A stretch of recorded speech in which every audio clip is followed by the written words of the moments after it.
starting pitcher draft strategy, pitcher risk, and an in-depth look at the effect of the new pitch clock from Boston University and Fenway Park's Andy Andres. All of that and more coming up next on Beat the Shift.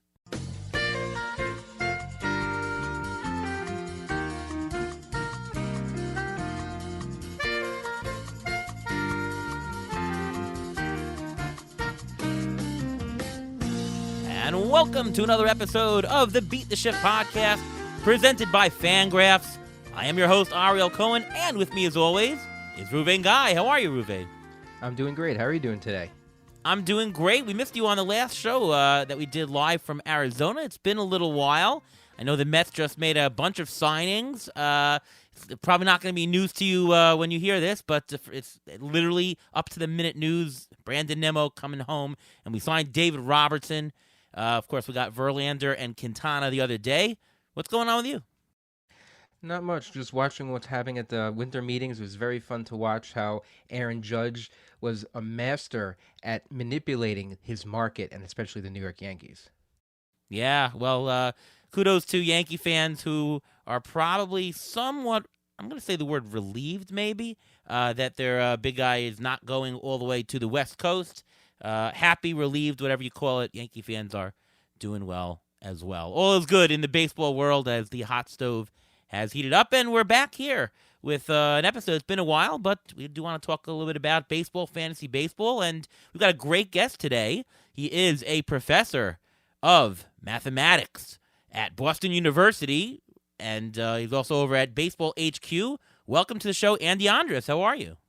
I'm doing really, really well. So thank you for inviting me to participate. This should be a lot of fun.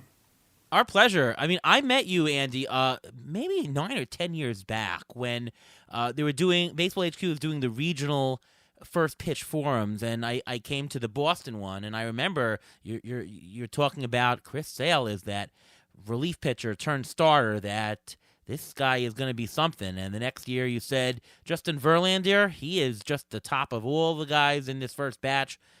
Pick him, and you were right on all those accounts. So I remember you from way, way back. Well, remember, every now and then the blind squirrel catches its nut. So I got lucky with those predictions. There you go. So we'll jump right into it today. We're going to talk a little bit later in the show about the new rules in baseball, pitch clock and whatnot, and you'll see why Andy is a perfect guest for that. Andy actually is going to be running the pitch clock over at Fenway, so he'll give us up-to-date information that you need to know. But first, we'll talk a little bit about starting pitching, and just want to throw it out to you, Andy. Are you surprised by the value of the large contract that we're seeing in the starting pitcher market? I mean, DeGrom, 5 years, 185. He's barely pitched. Verlander, 2 years, $87 million. Taijuan Walker gets $72 million. Zach Eflin signs the largest contract in Tampa Rays history, $40 million. Are you surprised by the number and the length of all these contracts?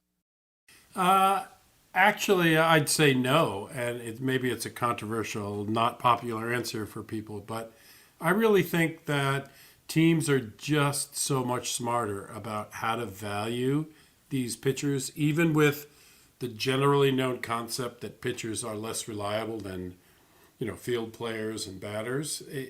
Some do have reliability, and they all contribute value in various ways, either relievers in the shorter innings they accumulate or the starters.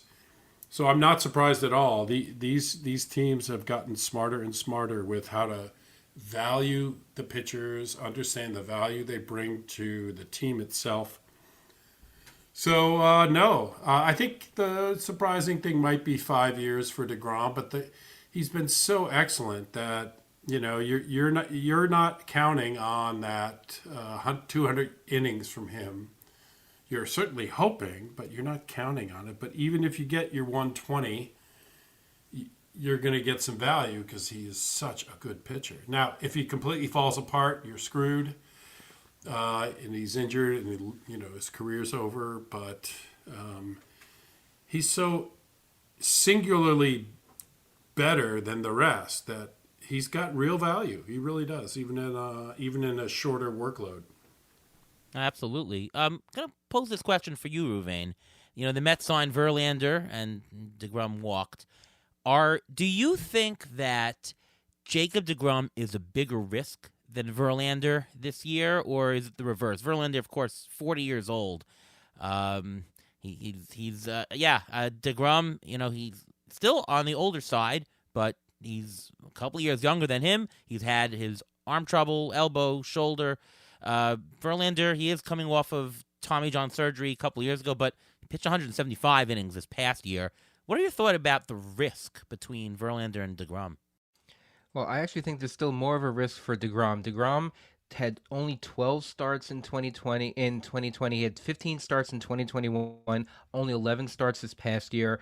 His WAR is crazy. His WAR is for those years is 2.6, 4.9, 2.2, which is great. Steamer has him right now as a possible 29 starts for next year. If you can get 29 starts out of Jacob DeGrom, I will be shocked. I don't think that's going to happen. I think you'll still you may get 20 starts out of him, but that's still a pretty big risk. Yes, you're going to get the quality out of him, but he's only going to be affecting 20 out of 160 or 25 out of 162 games. Is he worth it? If he fills the stadium, then he's worth it. But otherwise, I think Verlander seems to be a lot safer. Verlander has only had 29 starts since 2019. He had one start in 2020 and none in 2021. So even though he is 40 years old, he hasn't had that much recent mileage on his arm. He had the one thing about Verlander, he had the second lowest home run to fly ball rate in his career this past year. It was at 6.2. His lowest was actually in 2010 when it was 5.8. And he didn't have to deal with the sticky ball in 2021. Remember, he got to start the season this past year with the new ball, with the way it was. He didn't have to start changing in the middle or anything like that. So Verlander, I think, is less of a risk, and I actually put out a poll on Twitter this past, I think it was today, and I asked if you had a choice of taking DeGrom at where he's going currently at ADP according to NFBC, he's going at 36, and Verlander's going at 51 right now. Who would you rather have given their risk? 66% said they'd rather take Verlander at 51 than DeGrom. So I think that may be the answer right there. With that kind of discrepancy in ADP, I think Verlander's the better buy for risk, of course. Andy, do you agree? Do you think that DeGrom is the more risky guy? I actually think there's a case for Verlander's riskiness, at least in terms of value. DeGrom is just significantly better in terms of his ability to get strikeouts, his ability to, his FIP and everything projected is better. It's just less. But the risk of Verlander is real. He is older. If you go by what Baseball HQ is predicting, the forecaster, they say 160 innings for Verlander, 120 for DeGrom. But 120 excellent innings is maybe more valuable in terms of WAR and fantasy value than 160 innings of Verlander. You never know. These are all projections, but my bottom line is it's really close. These two choices of pitcher, I would almost put together in the same bucket right now.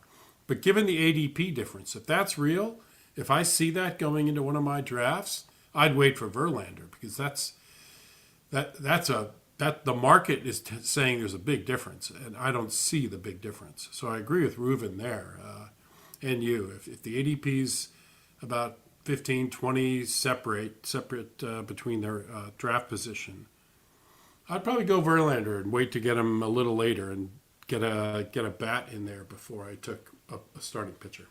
Yeah, well, we'll have to see how the ADP market shakes out, but that is a fairly large difference right now.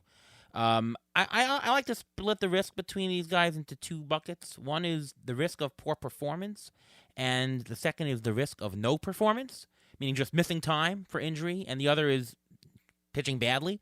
I think the risk of poor performance is pretty low from both. I think that if Verlander pitches, he's going to be great. If DeGrom pitches, he's going to be fantastic. If I had to say that which one has a higher poor performance risk, I think it's Verlander. I think that DeGrom, remember, he signed a 5-year deal. Texas, I don't know that they're there to compete this year. They sort of want to save the investment. They may treat him a little bit more cautiously, so not have him pitch. Maybe they tone down his max. I don't know. Verlander, though, the Mets are signing him. They're there to win. They're there to win this year. He's only signed for 2 years. I think he'll probably pitch. I'm not going to say hurt, but they'll push him a little bit more. So I can see a little bit of tap performance. I mean, you can see he had over 5 ERA in the playoffs, I believe, this past year. So, when you got to pitch, you got to pitch, and however bad it is, will take you over the next person. So the poor performance risk is a little bit more with Verlander. Again, I think it's low for both. But the no performance risk, I think, is higher on DeGrom. The injury that Verlander had last year was a calf injury. That's sort of fluky. Doesn't really affect the pitching, the arm, or anything. DeGrom has had lots of stuff going back all the way the past couple years. Verlander, just the Tommy John. That's the only thing. I kind of think that Justin Verlander will be pushed more, so he'll get more of an opportunity to pitch through whatever. DeGrom will be more cautious. So I think the not pitching risk is more on DeGrom. So it's kind of elements of both. I still think both are kind of risky. I'm not going to say I'm going to avoid those pitchers, although one of my lessons from last year is that I had way too many DeGrom shares. And when you have an ace and you're spending all that draft capital at the top of your draft, you want somebody a little bit more risky. And these guys are old and injured. Verlander 40. I might shy away, unless, of course, the ADP drops. At 50, I might take a chance on him, though. You mentioned the 5 ERA in the postseason for Verlander. Remember, he already threw 175 innings during the course of the regular season and didn't pitch at all the year before. So it may have just been that he was just wearing down. So I don't know how much you can read into that 5 ERA during the postseason. That's a fair point. All right, before we do our next question, it's time for the Injury Guru's Trivia of the Week.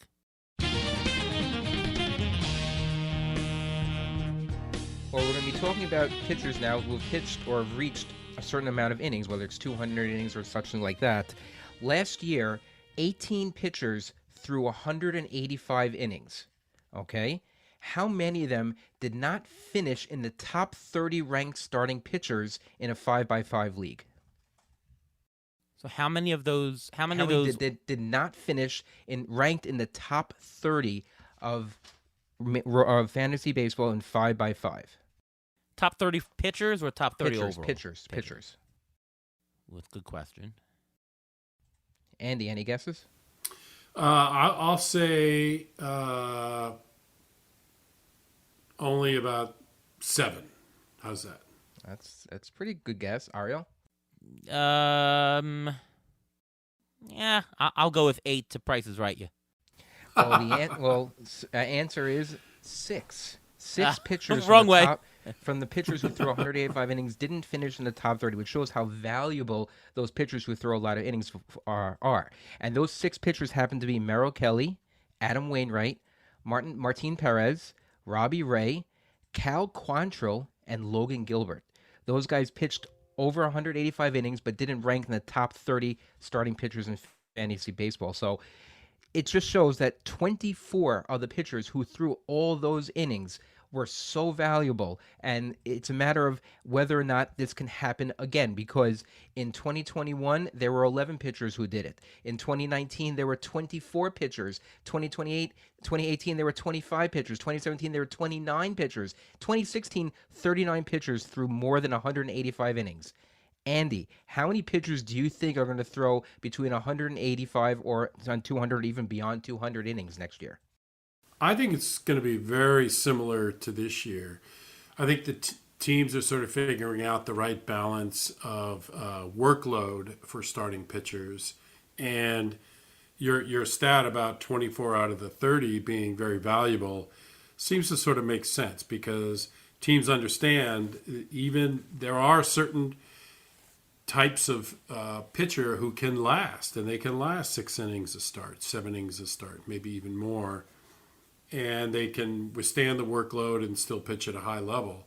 But the other competing input is that people understand the fewer innings you pitch, overall, all pitchers, the fewer innings you pitch in an outing, the better your performance will be. So I think this is about the right balance. I think you'll see about 30 or so pitchers pitch over 185 innings. There were only 8 last year who pitched over 200 innings, and I think that's going to continue. That'd be my prediction. I don't think the trends are going to shift that much. Yeah, I kind of agree. I think it'll trend up slightly. I mean, a couple of years ago, we only had 4 pitchers over 200. Now we had 8, so it's trending slightly up. Although, of course, the ones who pitched over 200, almost all of them beat him by like 2 innings, right? Miles Michaelis had the third most innings, and he had 202 and a third.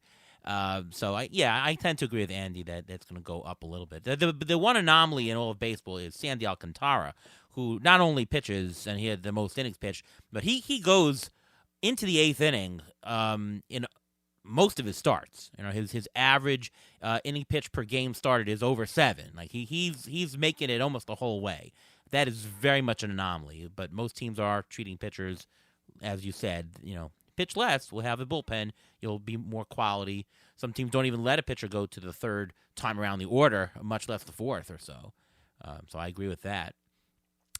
Question for you as we geared to fantasy is, given all these elements and giving any changes in trends and whatnot, do we need to take an ace pitcher? I remember a number of years ago that back when we, you know, if you took a pitcher in the 1st or 2nd round, they thought you were crazy. What? How can you take a pitcher? And then it shifted. I remember I had this article out, the case for an ace. You should take a pitcher in the 1st round, and I guess a bunch of people took the memo or came up with it on their own. But everybody's taking an ace. 1st, 2nd round, the trend the last couple of years, if you don't take a pitcher in the first 2 rounds, you're crazy. Do you think that that's going to change? Do you think that it has already changed, that going into 2023, you do not need to take an ace in the first 2 rounds? Do you think that that's a new mindset that's here, Andy? Yeah, this is a really good question to try to break down. Your analysis of the trends for starting pitchers seems spot on. There's definitely a ethos now in fantasy to get your ace, get your 2 aces in a certain amount of time. It really does hurt you if you're scrambling and trying to stream. Streaming, you know, at the end, if you're just getting pitchers at the end, you could find yourself in real trouble trying to catch up with the person lucky enough to get Alcantara and maybe Verlander on their staff. And there were plenty of people like that who were targeting starting pitching. And, you know, you're going to scramble to try to even get middle of the pack in some of those instances.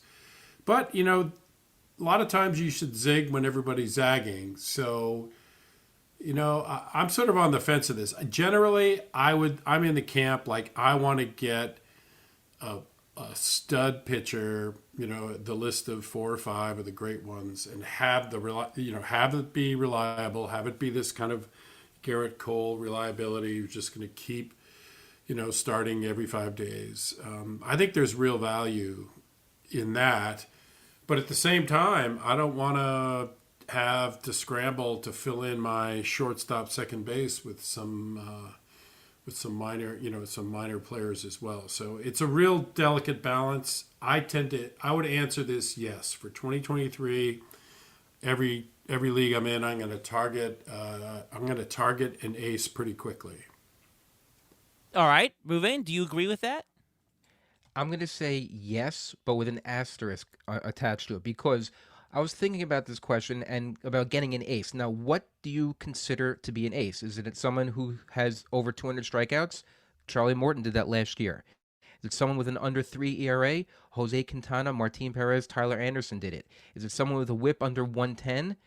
Miles McCullough, Jordan Montgomery did it. So I think it's really based on how you're comfortable drawing up your roster, how you're constructing your roster. If you think you need that ace to be able to help you in other places just because you want to bulk up in hitting and you want to do that, and you don't want to, you know, waste, quote unquote, waste these middle round picks with these non-ace, quote-unquote, non-ace pitchers, then you can go ahead and do that, because it's just listing those names, you don't necessarily need an ace. If you can construct a roster with of starting pitchers with some of the guys I just mentioned, you can avoid having to get an ace. You'll still not, you know, your ERA and whip is not going to go out the window with having to stream or anything like that, just because you're getting more quantity as opposed to quality.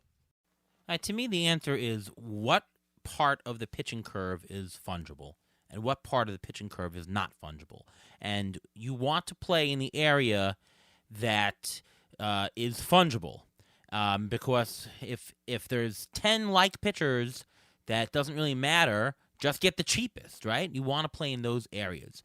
If you take a look at the Razzball Player Rater from the past year, 15-team league, 5x5 settings, the top pitcher, Justin Verlander, number 2 pitcher, Sandy Alcantara. Now, what's notable about them is, now, those are the Cy Young Award winners.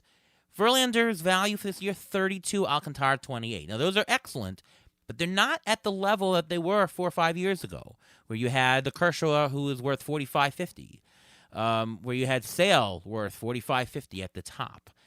That's a huge difference to Verlander being worth 32, right? Then you take a look at the number 3 pitcher, Julio Urias, 27. If I drop all the way down to the 24th starting pitcher, the value of him is Framber Valdez, $20. There's only a $7 difference between number 3 and number 24. That tells me that if you were to pick the number 24th pitcher and the number 23rd pitcher, technically you'd have more value than the number 1 pitcher. Now, obviously, you're taking 2 roster spots instead of 1, but the point is that in the aggregate, you're getting more value by saying, okay, a number 2 starting pitcher is very close to a number 1 starting pitcher. Why even bother? Go for quantity over quality. Like, if you're planning out your first 4 rounds, why would you take hitter, pitcher, hitter, pitcher? Why wouldn't you take hitter, hitter, pitcher, pitcher, right? It's more fungible. And the hitters, on the flip side, are a lot more reliable than they have in the past. I mean, I was actually out to lunch this past week with Frank Stamfel of CBS. How you doing, Frank? And we're talking that, if you look at the first baseman and third base ADP from this past year to where they actually finished, it's almost verbatim. Like, the top 5 guys were the top 5 finishers. The next 5 were the next 5. If the hitters are going to be more reliable and the pitchers are more fungible, somewhere in that number 1, 2 starting pitcher range, you don't need that ace. I think we're at the point where you don't need it, and if people are still doing it, I think that there is an opportunity for value here. Let's see what happens. Question. Now, you mentioned it a little bit, Andy, that you don't like the waiver wire, you don't like streaming. I kind of agree with you. Could you explain that a little bit further? I found that this year, if you play the streaming game, you're in a lot of trouble. You were better off either paying more for pitching or just playing middle relievers.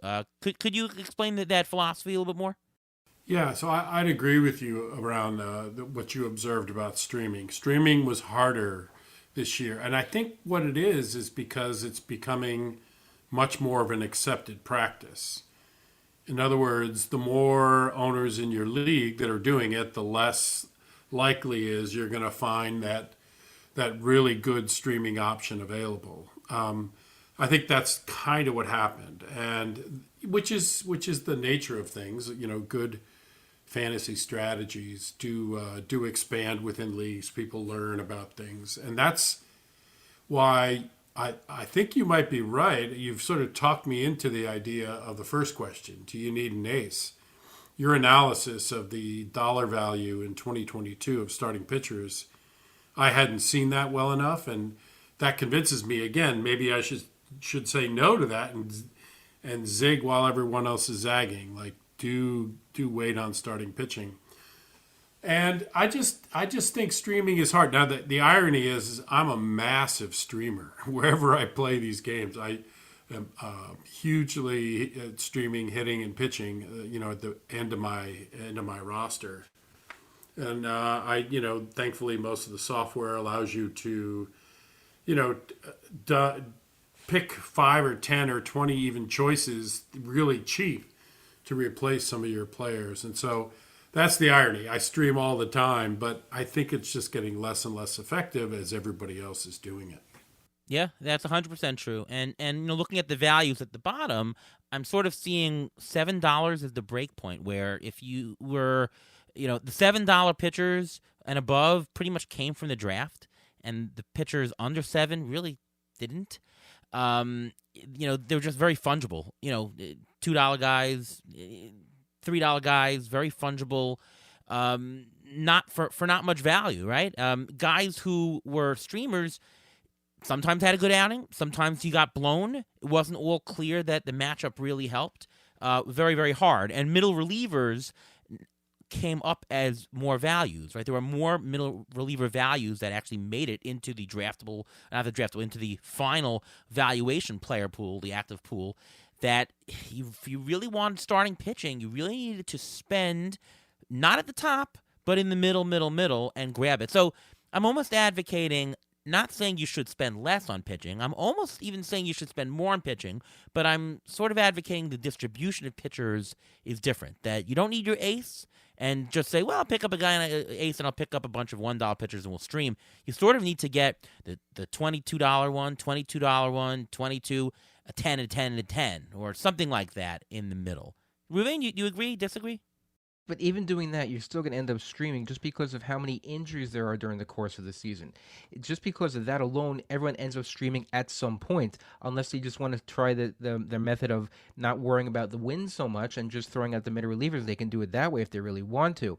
But even if you go middle for all the starting pitchers, one of those guys is still going to get injured. One of your top 3 or 4 guys are going to get injured. It's almost inevitable. This past year, 115 pitchers started at least 15 games.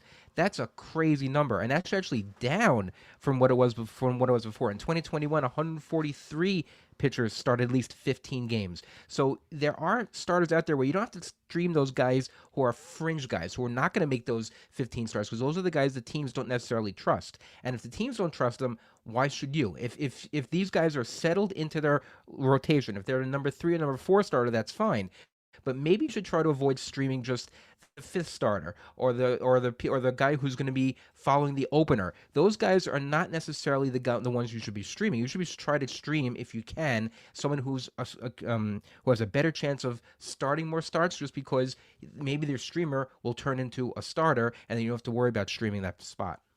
So baseball is going to have a bunch of new rules, starting with pitch clock implementation, base sizes, banning the shift, and we did touch on them in some other episodes, but I do want to address them today. And Andy is going to be running the pitch clock over at Fenway, so you're really the perfect person to talk to about this. So could you just first of all tell us what the actual rules are? And it's both for the pitcher and both for the hitter. And if you could just introduce us to the actual rule. Sure. The pitch clock is coming, and the way the pitch clock is going to start is, and you'll be able to see this watching a game when you pay attention to the clock. The clock starts when the ball is returned to the pitcher, okay, on every pitch that happens. So the pitch happens, catcher gets it, throws it back, clock starts when the pitcher catches it. Now, if there's no one on base, the time has changed both in AAA and the Arizona Fall League, and likely what's going to happen in the major leagues. The most likely number is 18 seconds in the major leagues. But in the minor AAA, it was 14 seconds this year. In the Arizona Fall League, it was 15 seconds. And the other rule is that after that clock starts, when it hits 8 seconds on its countdown, the batter should be pretty much ready to go. The batter should be addressing the pitcher, in a normal fashion, getting ready to hit. If they're fiddling and diddling and out of the box and not looking like they're ready to bat at 8 seconds, that's going to violate the rule, and that means you'll get an automatic strike on the batter. If the umpire calls it, the auto strike happens on the batter at 8 seconds. But it's under the umpire control. The clock just goes. Now, as soon as the pitcher starts their delivery to home, as soon as there's an apparent start, that clock turns off and the pitcher won't get a violation. But if it hits 0 and the pitcher hasn't started their windup yet, there's going to be an automatic ball called by the umpire. Now, completely the umpire's discretion. If there's strange things going on, like a foul ball's been hard to get, and everybody's waiting for the left fielder who picked up the foul ball and threw it in the stands, had to get back to position. The clock doesn't start until like everyone's in position. That's the other rule if there's a strange foul ball or a strange event between pitches. So, and then the umpire can at any point look at the state of the field and say, reset the clock. So if he sees something's happening on the field and in his view, his interpretation is the pitcher really needs more time, he says to the clock operator, reset the clock, and it goes back to the 15, the 18 seconds, whatever it is. The other variable is when runners are on base, the clock looks like it'll go to 20 seconds as opposed to the 18 with no men on base. So the pitcher will have a little bit more time when runners are on base, but it fully is on. You'll see the clock being operated, but a lot of times you'll see it get reset, and the clock operator is watching the umpire because it's really under the umpire's control to call the automatic ball, the automatic strike, either on the pitcher or the batter respectively, or reset the clock. Like, oh, it's getting too close. There's a good reason to just start it over. So it'll be fun to watch. It's really gonna, there's gonna be a steep learning curve for a lot of veterans who have pitched in the major leagues for 3, 4, 5 years because they've never really had any experience with a pitch clock yet. So we'll see what happens in spring training and maybe the first month or two in the regular season as the pitchers get used to this, and the batters. Frankly, I mean, they have to stay in the box. Because once the pitch clock is started, if they're fiddling and diddling with their batting gloves, they're going to be in trouble with automatic strikes. Yeah, and this obviously will affect the older players and less the ones who have just been through it in the minors as they get more used to it. Do you think that it'll affect hitters or pitchers more? Like, do you think you're going to get more called strikes or balls here? That's a really good question. And I would say probably more automatic balls than strikes. I think, this is the umpire's human. And so the umpire is going to be giving a break to pitchers and giving a break to batters by resetting clocks as needed. And I just have a feeling the pitchers are going to get called more by the umpires, and this could be just proximity. Who knows why? This is a gut feeling, and I could be completely wrong, but I have a gut feeling there'll be more auto balls this year than auto strikes. You'll see a bunch of them, especially in spring training.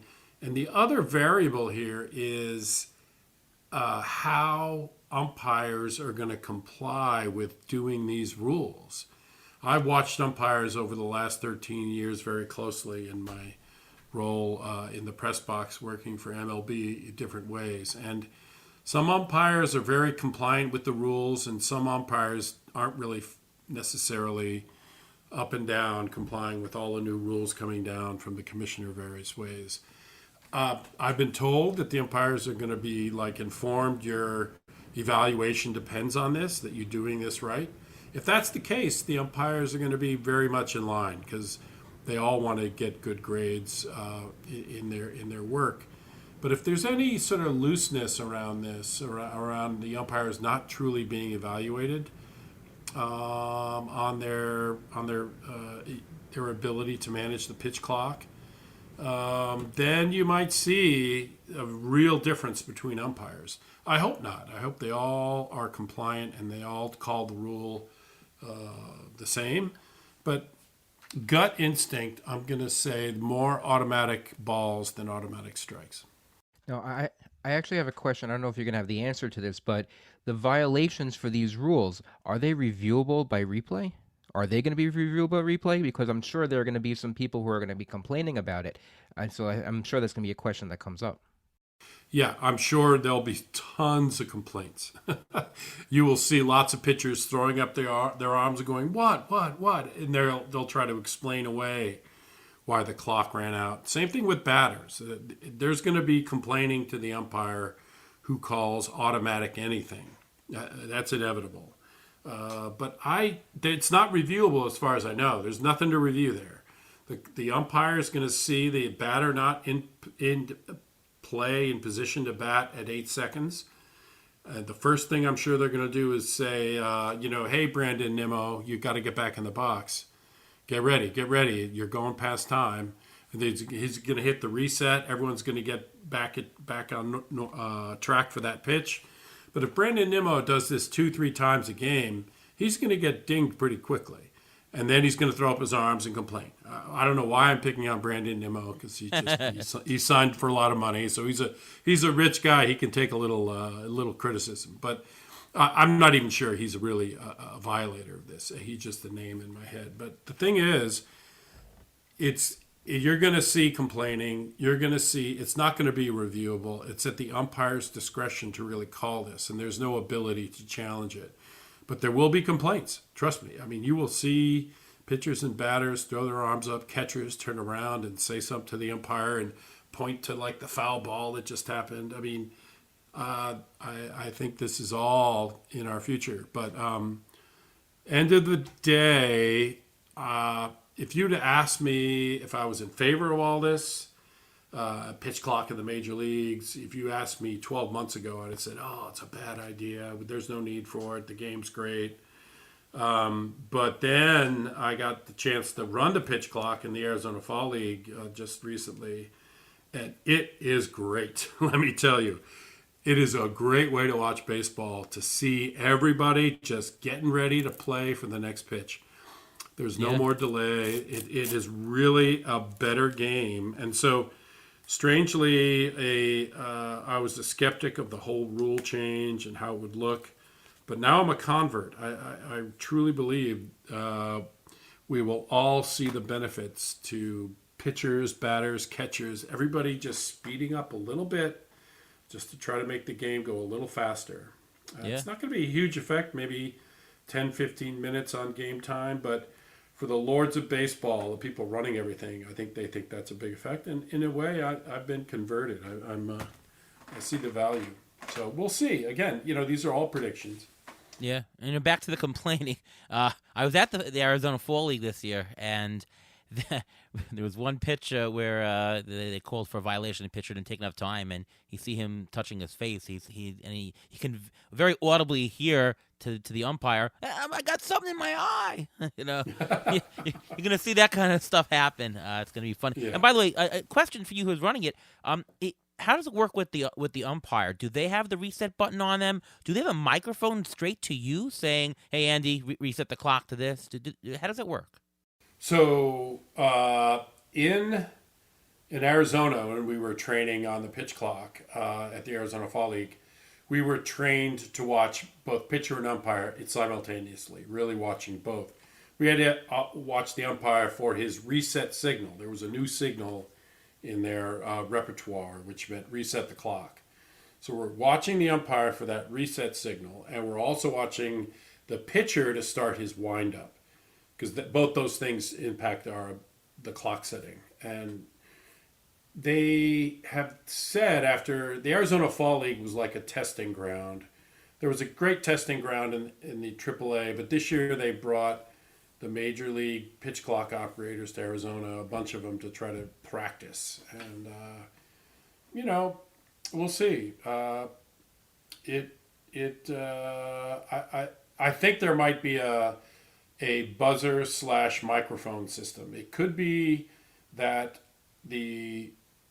everybody on the operations side is mic'd up to any umpire.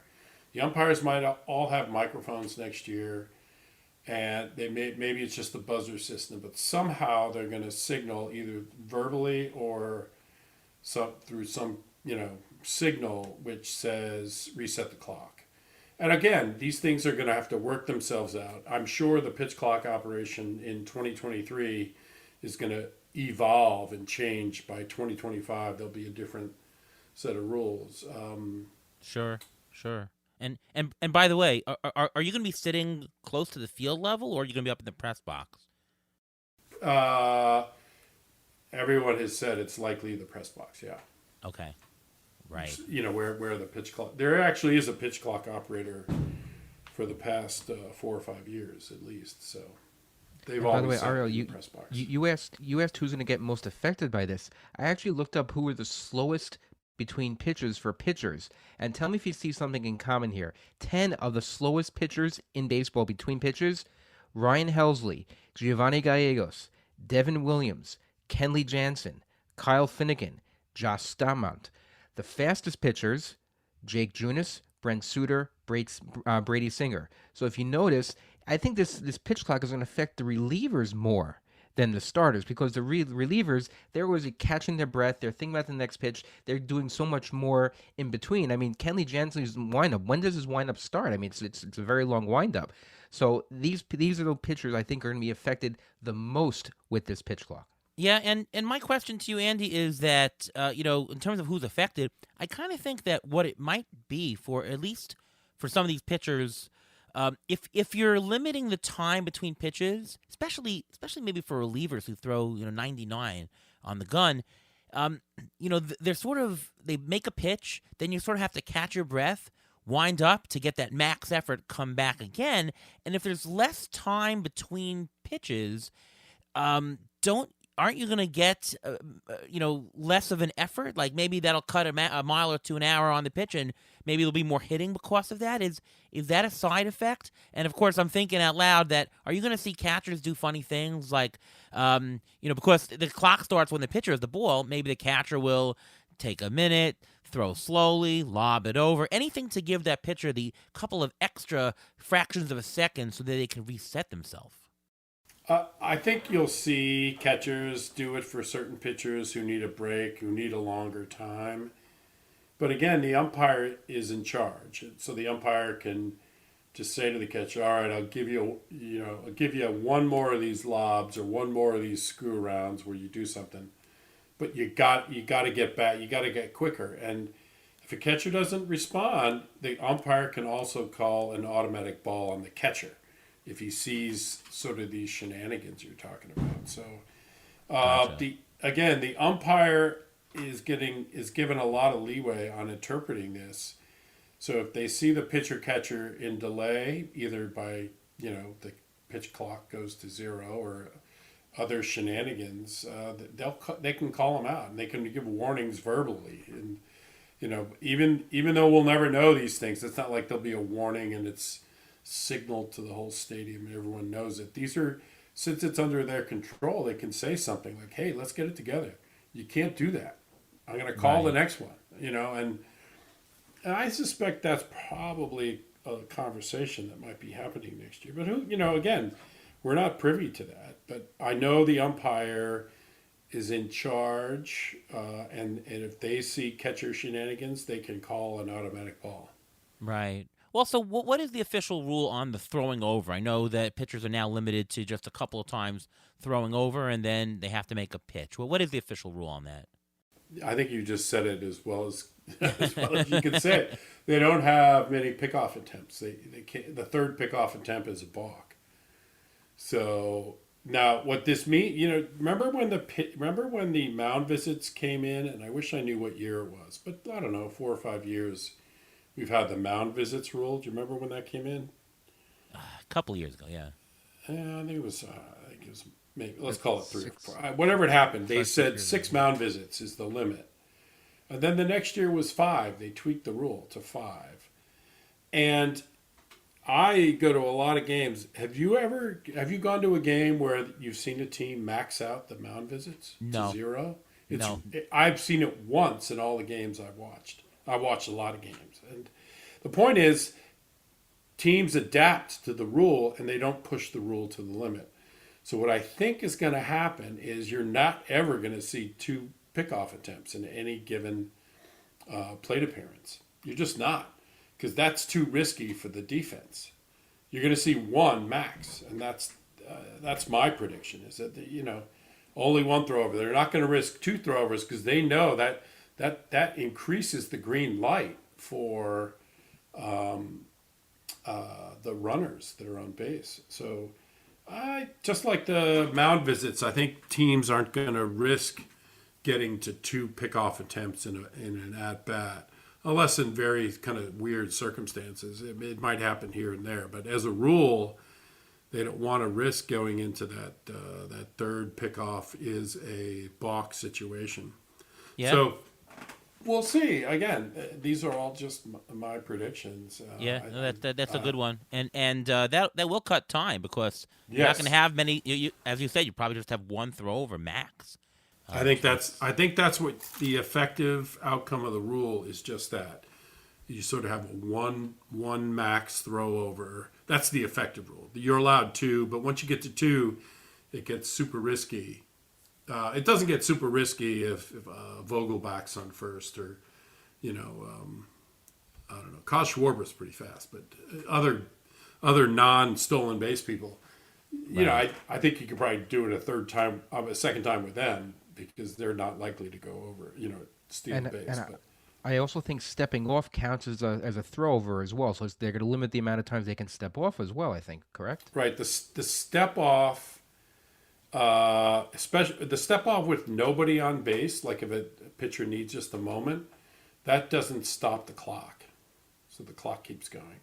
So pitchers are going to learn quickly. I can't step off with no runners on base, and the step off does. Yeah, that's another piece of the pickoff equation. All in all, it's going to be some confusion. The confusion piece will probably get mostly ironed out in spring training. You'll probably see that extend into April and May next year, but before you know it, everyone's going to get used to it, and it just takes that beginning hiccup in how it goes. You know how that everyone's adapting to it, and right, but right. you know in 10 years we're going to look back and say, what year did that happen? Because we're all so used to it. We're all used to how baseball operates. In 10 years, we'll be like, oh yeah, pitch clock, it's fine. Right. It And there's a works. bunch It helps. And there's a bunch of other new rules, of course. We've been talking a while about rules, so I want to just glancing over very quickly the base sizes, and we've spoken a little bit about that on the show. Banning the shift, of course, is a big one, and I'm sure we'll be talking about that more. I do want to get to a bunch of mailbag questions. We got a lot of mailbag questions this week. Obviously, we haven't had a show in a while, so pent up interest in asking questions. So here they are. First, from Matt Mountain, he says, projection systems, do you have an approximate timeline based off of history as to when each comes out? How often do they update after the initial release? Can I start doing work just off of Steamer, or will it change so much by spring training that we should wait? I guess I'll answer that question. ATC projections, as many people have asked me this past week, will come out approximately January 19th, which is the Thursday after Martin Luther King Jr. Day.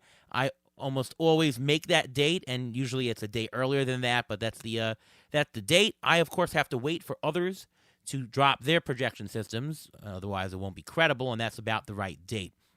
Steamer is out already. Zips, Dan Zimborski of Fangraphs has them, but he likes to make 30 different articles out of it, so he publishes one or two a week. 2 a week, I would say, and then he'll dump them all probably in the beginning of February to get the whole picture. The bat comes out mid-January, right around the time that I come out. I usually actually coordinate it with Derek Carty, so we don't come out within a couple of days to give each other a little bit of press time. But you'll see that mid-January as well. Do they change all that much? The biggest changing is not the rates, is playing time. As we get a feel through spring training, free agent signings, how playing time situations have shaken out, that will change. So, yes, you can use them. Just know that for players with uncertain time, that could change quite rapidly as usually spring training. You won't get much movement other than free agents up until spring training starts, and then you get rapid movement for the next couple of weeks right after that. Anything to add to that? Probably not. Okay. Jeff asks, all right, this is a question about all the off-season moves thus far. Which player has seen the biggest boost and the biggest drop in fantasy value? Andy, want to take a crack at that? Oh wow, that's a tough one. I'm gonna say biggest drop off.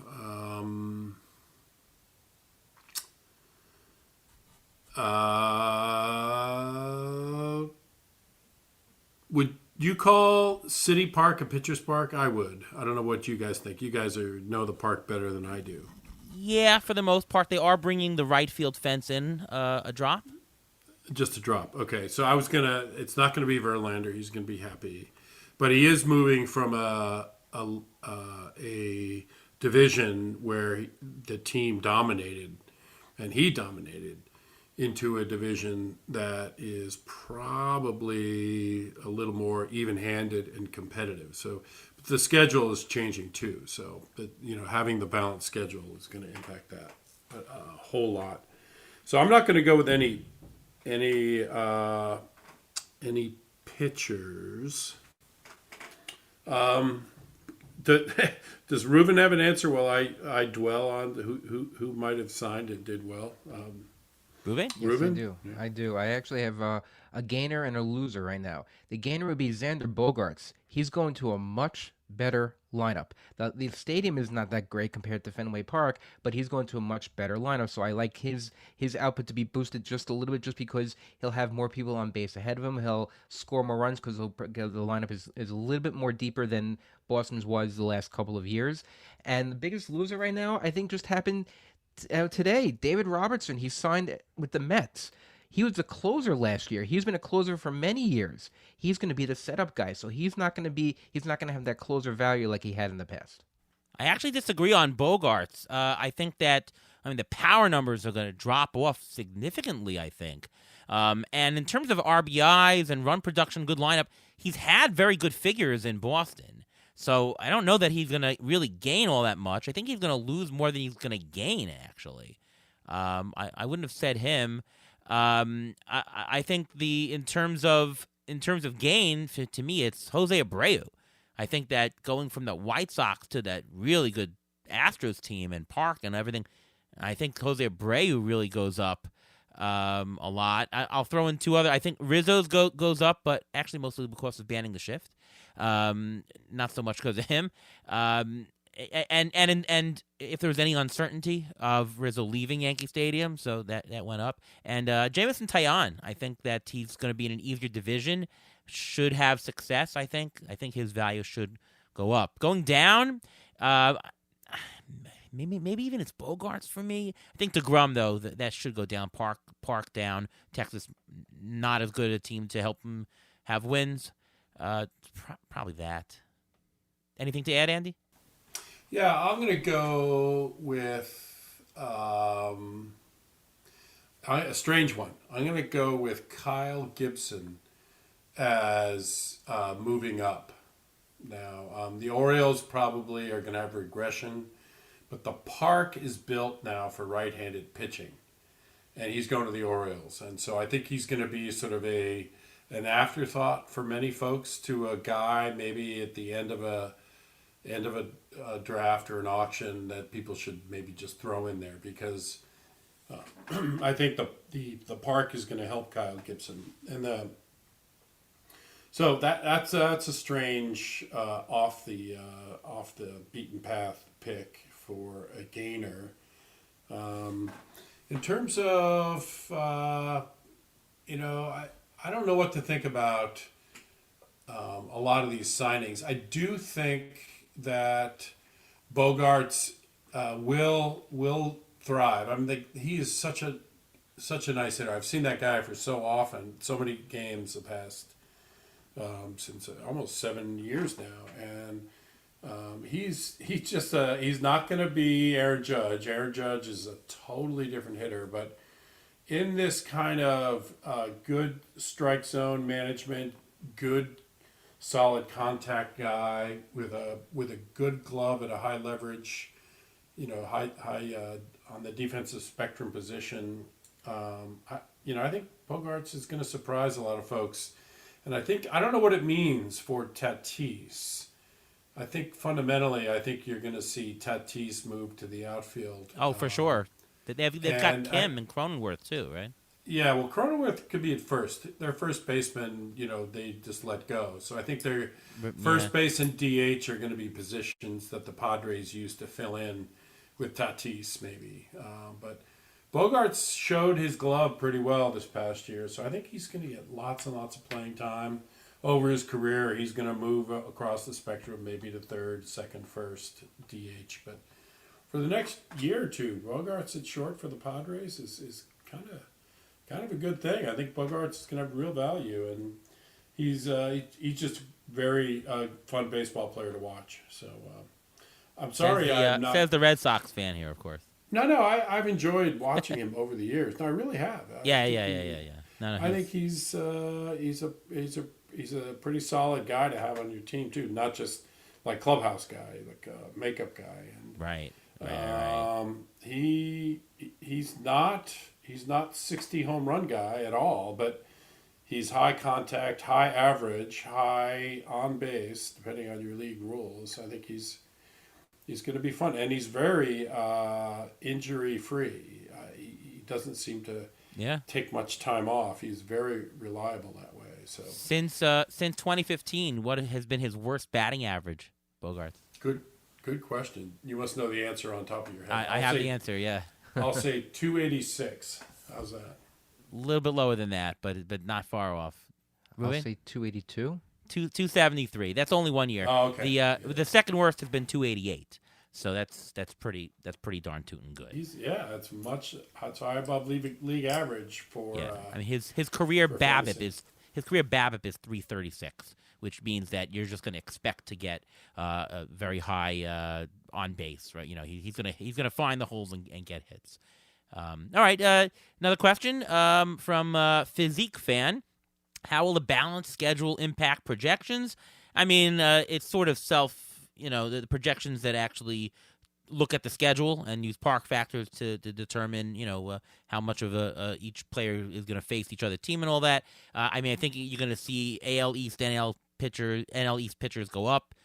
You're going to see the Central pitchers go down because now they're going to have to face a little bit harder teams and vice versa, of course. Blue Jays pitchers are saying thank the stars. We don't have to face the Yankees all that much and the Rays all that much and, that kind of thing. Anything to add? I agree with that. I think that's exactly right. The schedule is not only that, the Central teams are probably going to end up closer if they're not that good.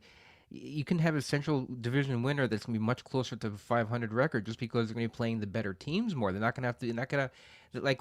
Let's say that the Minnesota Twins and the Cleveland Indians, they don't get to play the Tigers as much anymore. They're not going to play the White Sox if they're not doing well anymore. That type of thing. They're going to be playing the better teams more as opposed to playing the lesser teams. So you may get a division winner that's not that good. Yeah, I mean, what do you guys guess are going to be the lowest win total for a division winner? This year, the lowest total for a division winner was 92 wins, and that was Cleveland. Do you think that there's going to be an 85-win team winning the division? Possible. Yeah, I think that's possible. I'd go a little higher as sort of the over-under number. I think it's probably 88. I'd say 88. Yeah, I think that's fair. I think you're going to see 87. If you said 88, I would take the under. But yeah. So, but if you said 87, right. If you said 87 is the over/under number, I'd hem and haw, and I'd go, oh, I don't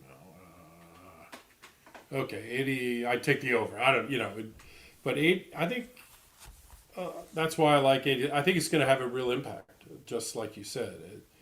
These Central teams are going to be in a pickle because they're going to face a lot more better pitching and as they're pitching, better hitters as well. So, right. We'll do 2 more questions. One from MS. He says, I know ATC is still being conceived, but which players are you guys on this year after being off of last season? And I know it's a cop-out answer, but I really do first look at ATC before I really make judgments on players. I don't do early drafts until ATC comes out. Why would I draft naked, right? So I don't have a great answer. I will tell you, though, that for me, I was really off of Alcantara last year. Verlander for sure. I don't mind the shares of them necessarily this year. Andres Jimenez, I was off. He seems to be decent. Stephen Kwan, I think I can finally say, you know what? This is a very solid profile. It's not tremendous profile. You don't get the tremendous power, but you are pretty certain on what he gets. It's like Luis Arias territory, which is more valuable than you think, so I think I might be on him more this year. But other than that, I don't really have anybody to tell you at the moment. Ruvain, do you have any guys that you were off last season and right now in December, in the early December, you're on for next year? No, I think it's too early. And when one person that names comes to mind that I don't know what to do with, because he's not going to benefit really from the changing the rules, and that's Joey Gallo. We're never really high on him. He always has the possibility of hitting 40 home runs and striking out a million times. And they play the shift so many times, but in order to hit into the shift, you got to make contact. So he's a guy that maybe you can get kind of cheap, and maybe the shift, maybe the change in the pitcher, not maybe if he doesn't think about it that much, and the pitch clock helps him with that it speeds it up, and it's more hand-eye coordination as opposed to thinking about things, that he may be better off that way. So he's a guy that I'm always thinking about getting, but I'm never sure whether to get. And again, we should really wait for the numbers to come out to get a definite answer, though. I mean, he's so 3 true outcomes, and he strike out so much that even with the whole shift being banned, I mean, he hardly hits it in play anyway, so he can't be all that much helped. Well, what do you think, Andy? Any players come to mind? I'll go with a strange name. I'm probably going to end up with a lot of Cal Raleigh shares next year, just because, I don't know why. I think he's going to solidify his role in Seattle as the catcher, and given that he had 27 homers last year, I mean that's pretty legit. Now his batting average was low, but you're going to take a hit on most batting averages out of the catcher slot. The ones that aren't a hit are much more pricey than Cal Raleigh will be. Another name that I kind of will be interested in seeing what happens is either like the Gavin Lux, Tommy Edman shortstop. Just keep an eye out for how they're going in ADPs when it gets closer to your league's draft auction, and I think they're both at kind of the right ages to maybe have a combination of expanded role and or just player development into something that's more consistent. So I'll be watching those two guys, all three of those guys, to see where their ADPs are come March. Sounds good. All right, last question. Trevor asks, any advice for an NFBC Diamond Challenge first-timer? I have never played in the NFBC Diamond Challenge. It's a nice high-stakes league. Any advice, Andy, for a guy playing a high-stakes league for the first time? Good luck. No, I'm kidding. High stakes. Is it Diamond Challenge 5x5? Just a straight 5x5? Draft. I think. Yeah. Draft. Well, you are likely playing against people who are very experienced. There's going to be a lot of sharks in your pool, so good luck. But if you consider yourself a shark and you've got a sort of a way about NFBC type games, maybe you're ready.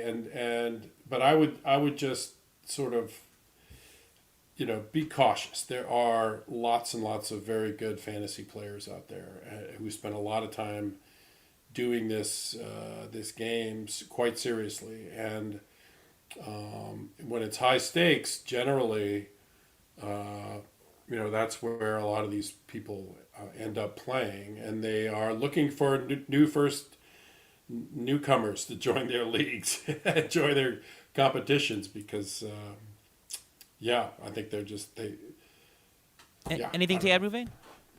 Yeah, do your homework. Make sure you're ready for the draft 100%, and do your homework and see who's in your league with you to see who you're going to be playing against, because just like poker, if you're sitting at the table, you don't know who the dead money is, you're the dead money. So you got to be very careful. You got to know who you're playing with.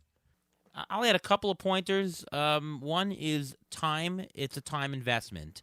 I'm not going to say the single most important thing, but what really correlates quite a bit with success in the NFBC, especially when you have twice-a-week lineups, is time.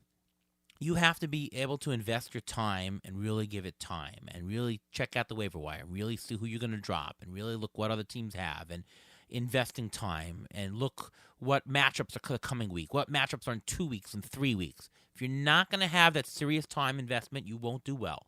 The more time you put in, it'll correlate to better success. So that's one thing. Number two is when you're drafting, ADP matters less in a big high-stakes league than in a cheaper league.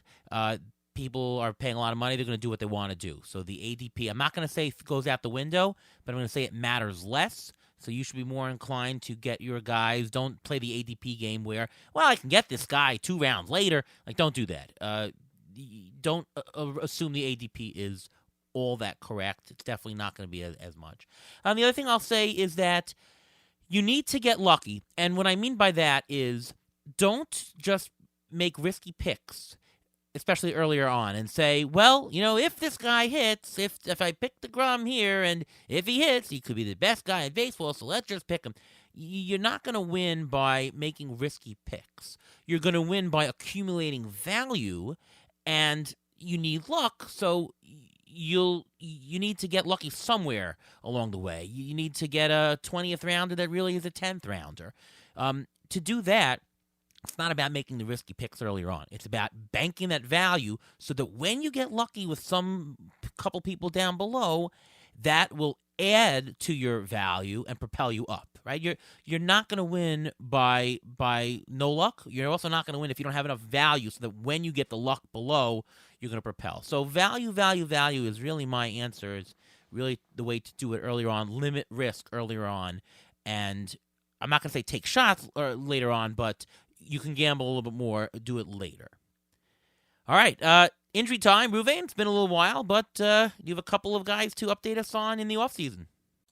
Yes, I do. We'll start with Paul Sewald. He had elbow surgery and heel surgery. He underwent procedures for both. He's expected to be ready for spring training. The elbow surgery was just considered a cleanup, so don't worry about that. He should be okay. Mariners GM Jerry Dipoto announced in October that Jesse Winker underwent surgery for his knee and also needed neck surgery. Jerry Dipoto then went ahead and traded him to the Brewers for Colton Wong. Jesse Winker is still expected to be ready for spring training, so we'll see how he recovers from those surgeries. From the Mets, Starling Marte, he had core muscle surgery. He's expected to be ready for spring training, and he will still continue to man right field because the Mets re-signed Brandon Nimmo. And I'm going to end with Bryce Harper. Bryce Harper had Tommy John surgery and ulnar nerve transposition surgery, which means that they moved the nerve over so it wouldn't be irritated after the surgery. He's supposed to be sidelined for the first half of the 2023 season and then probably return as a DH after that. If you want some comps on this, Rhys Hoskins had a similar surgery, not the exact same, but a similar surgery. And when he had surgery in October, he was cleared to play in February. This is a little bit different from Bryce Harper because he had the surgery a little bit later and he had a little bit more done, so he'll probably be a little bit longer. However, Scott Boras had to say what his own say because he's Bryce Harper's agent, and at the winter meetings, he said, our history with Bryce is that he has super healing qualities. Take that for whatever it means. All right, and that brings us to the end of our episode. Thank you so much, Andy, for coming on the show. Would you tell us what you're working on and all things Andy Andres? Well, I'm in the baseball world. I'm working on a few things associated with my part-time work at MLB. That's fun. On the fantasy side, I'm considering all the leagues I'm in and actually looking at early projection systems and hoping and waiting until ATC gets released to add it to my model. And otherwise, life is good here. Having fun in Boston. That's amazing. And, thanks so much for coming to the show. The perspective you gave as the guy who's actually operating the thing. And, your intuition is definitely better than most people's here. So really appreciate you taking the time to come on the show. And it's always great fun talking with you. I mean, said at the top of the show, I know you for a little while now, and really great to have you. Well, thank you for having me. And anytime you want to talk baseball, you know where to find me. I'll be glad to join you again. Sounds great. Ruvain, why don't you tell us what's going on with you? You can follow me on Twitter at MLB Injury Guru, where I tweet these injury updates throughout the offseason, all these players having surgery that they're going to come up. I'm sure we'll hear about them during the course of the offseason. You can also follow my weekly article in Rotoballer in season, so it's not happening now. It'll start up again probably sometime in March. All right, and you know me, I'm Ariel Cohen. I write for Fangraphs and for Rotoballer, working on the ATC projections. That will come out again third Thursday in January, so set your calendars for that. Going to have a bunch of preseason articles wrapping up some projections from last year and a little bit about risk, as you might have guessed. So stay tuned for that. I will update you on, I'm going to have an article coming out about projections and how projection artists are going to handle some of the new rules. So you'll see that. That'll be interesting to you guys as you are dealing with projections. And yeah, that's basically the story. And of course, you can listen to me right here on the Beat the Shift podcast.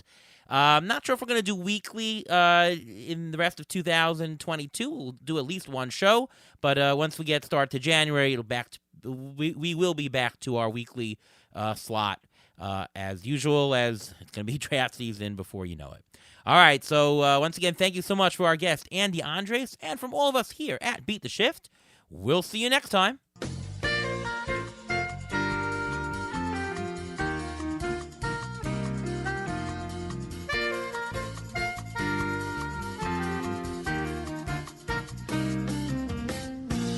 Thanks for listening to the Beat the Shift podcast presented by Fangraphs.